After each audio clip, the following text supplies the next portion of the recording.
Ukraine ఇక ఊపిరి పీల్చుకోవచ్చా? America ప్రతిపాదించిన 30 రోజుల కాల్పుల విరమణకు రష్యా అంగీకరించిందా అంటే ఇంకా లేదనే ఆన్సర్ వస్తుంది. ఓవైపు ట్రంప్ వార్నింగ్ ఇస్తున్నా పుతిన్ మాత్రం నాంచుడు ధోరణిలో ఉన్నాడు.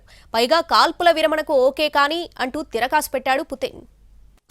30 రోజుల సీజ్ ఫైర్ కు ఓకే కానీ చాలా అంశాలపై క్లారిటీ రావాల్సి ఉందని పుతిన్ చెబుతున్నారు. చర్చించాల్సిన అంశాలు కూడా చాలా ఉన్నాయంటున్నారు. అసలు సంక్షోభం ఎక్కడ వచ్చిందనే మూలాల్లోకి వెళ్లాలి కదా అంటున్నారు పుతిన్. అమెరికా అధ్యక్షుడు ట్రంప్తో మాట్లాడి తేల్చుకోవాల్సిన విషయాలు చాలా ఉన్నాయంటున్నారు.